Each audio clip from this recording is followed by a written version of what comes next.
Namatay ang isang lalaki sa Banate, Iloilo matapos tamaan ng kidlat. Ayon sa barangay tanod na nakakita sa nangyari, nasa bukid ang biktima kasama ang isa pang lalaki. Bigla raw umulan kaya humanap sila ng masisilungan. Pero bago pa sila makasilong, tinamaan ng kidlat ang biktima. 8 taong gulang na bata sa Bacong, Negros Oriental. Patay matapos tamaan ng pana sa ulo. Nangyari na nga ang pinangangambahan, nakarating na sa Pilipinas ang bago at mas nakahawang variant ng SARS-CoV-2 na sanhi ng COVID-19. Nakita ang bagong variant sa isang 29 anyos na lalaking taga Kamuning sa Quezon City. Nung nasa Pilipinas daw, hindi naglalabas ang lalaki na kasama sa bahay ang kanyang girlfriend at mga magulang. Pero noong December 27, pumunta ang lalaki at ang kanyang girlfriend sa Dubai para sa isang business meeting. Umalis ng negative sa Pilipinas pero pag uwi sa Pilipinas, positibo na sa bagong variant ng COVID-19 at may pneumonia. Hindi na naawa sa pusa ang lalaking ito sa Kamali, Galbay. Buhay pa ang pusa at tumakbo palayo. Pero hinabol ito ng lalaki at muling sinaktan hanggang mamatay. Magandang hapon po, nakatikim ng bugbog sa taong bayan ang lalaki ng hold-up ng estudyante. Ilang hakbang na lang ang 17 anyos sa estudyanteng ito nang biglang sinunggaban siya ng isang lalaki mula sa likuran at tila pilit na may kinukuha sa kanya. Sumigaw raw ito kaya biglang tumakbo ang hold-upper. Kaya hinabol ng pulis at biktima ang lalaki.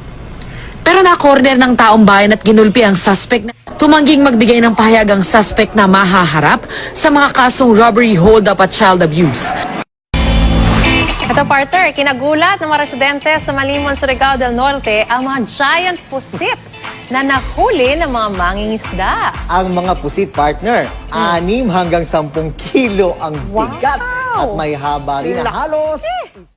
Sa Caloocan pa rin, isang lalaki armado ng patalimang nabaril at napatay matapos saksakin ng isang pulis. Saksi si Mab Gonzalez.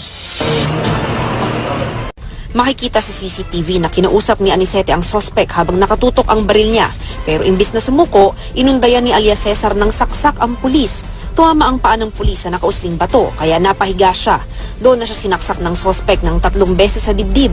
Sinipa ng pulis ang sospek at pinaputukan. Dead on the spot ang sospek. 2 buwan matapos pakawalan, natagpo ang patay ang Philippine Eagle na si Pamana dahil sa tama ng bala. Giit ng People for the Ethical Treatment of Animals o PETA, dapat hanapin at panagutin ang namaril alinsunod sa ating batas. 9 sa 10 agilang namatay sa nakalipas na 7 taon ay dahil sa pamamaril. Ako, si Katrina Son, ang inyong saksi. Magandang umaga mga igan, nabalot po ng takot ang ilang residente sa Baybay City, Leyte dahil sa umano'y aswang sa kanilang lugar. Kwento ng isang residente, tuwing gabi ay may kumakaripas ng takbo sa kanilang mga bubungan. Nagimbal pa mga residente na matagpuan at 2 patay na kuting na may laslas sa mga leeg at tila sinipsip ang mga dugo. Pumanaw na rin ang nag-viral na asong si Buboy. Nahuli kam ang pagsagasa kay Buboy ng isang kulay puting van sa tapat ng paaralan sa Mabalacat, Pampanga kung saan siya namamalagi. Nangisay ang aso sa kanahulog sa damuhan sa tabi ng kalsada.